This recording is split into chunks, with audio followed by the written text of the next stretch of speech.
এখন বেলা 10টা বাজে আর এখন কিন্তু সবজি সেদ্ধ হবে। সবজির মধ্যে কি কি আছে আমি একবার দেখিয়ে দিই। বিটরুট, তারপর আছে গাজর, ক্যাপসিকাম, ব্রোকলি, মটরশুঁটি, বিনস, মিষ্টি আলু, ও মাই গড, কাঁচা কুমড়ো, মানে আমার সব প্রিয় প্রিয় এক একটা সবজি। ফার্স্টে কিন্তু সবজি খেতাম না, যখন থেকে সবজি সেদ্ধ করে খাওয়া স্টার্ট করেছি মানে কি বলবো, সত্যি বলছি মানে এত ভালো লাগে। তো চলো কিভাবে সবজি সেদ্ধ করে খাই আজকে দেখিয়ে দিচ্ছি। এবার বিষয়টা হচ্ছে এই রে, যে আমার কাছে কিন্তু কোনো স্ট্যান্ড নাই, তার জন্যই আমি ভিডিও করে দেখাতে পারতেছি না। এই এক এক করে আমি সবজিগুলো কাটিং করতেছি। এখানে সব সবজি কাটিং করে নিয়েছি, এবার ধুয়ে নিয়েছি, এবার ছোট ছোট করব। তো এখানে কিন্তু আমার সব রকম সবজি কাটিং করা কমপ্লিট হয়ে গেছে। এবার এটা আমি সেদ্ধ বসাবো, দেখতে কি সুন্দর লাগছে তাই না? তো আমি কিন্তু এখানে সবজি সেদ্ধ বসিয়ে দিয়েছি। এখানে দিয়েছি গাজর আর বিট, এটা আগে সেদ্ধ হবে, তারপরে কিন্তু বাদবাকি সবজিগুলো দেবো, নাহলে একবারে সব কিন্তু নরম হয়ে যাবে, গলে যাবে। গাজর আর বিটরুটটা সেদ্ধ হওয়ার পরে কিন্তু আমি বাদবাকি সবজিগুলো দিয়ে দিয়েছি, আলু, বিনস সব কিছু এখানে দিয়ে দিয়েছি। এটা সেদ্ধ হওয়ার পর তারপর কিন্তু যে সবুজ সবজিটা আছে অর্থাৎ ব্রোকলি আর বেগুন দিয়েছি দুটো, সেগুলো কিন্তু দিয়ে দেবো।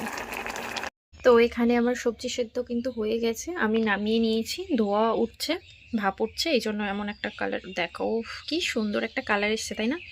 তো চলো এরপরে কি করব দেখাচ্ছি। মাঝে মাঝে এই ভাষায় একটু কথাগুলি পড়ে না, মনে হয় আমি গ্রামে থাই। গ্যাসটাকে অন করে নিয়েছি, দিয়ে দিয়েছি একটু সামান্য পরিমাণে বাটার। এখানে বাটার বা ঘি যে যেটা পছন্দ করো, বা সাদা তেল যে যেটা পছন্দ করো সেটাই কিন্তু দিতে পারো। এবার প্যানটা একটু গরম হয়ে এলে কিন্তু আমি সবজিটা দিয়ে দেবো।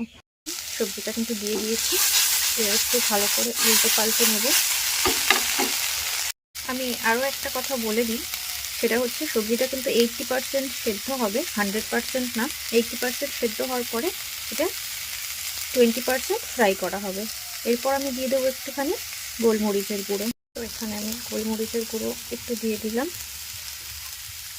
বছরের প্রথম দিনটাই যে এত লেট হয়ে যাবে আমি ভাবতেই পারিনি। আজকে এত লেট করে ঘুম থেকে উঠেছি। তো সকালবেলা কিন্তু এটাই আমার ব্রেকফাস্ট হয়, ডেইলি ব্রেকফাস্ট আমার এটাই হয় শীতের সকালে।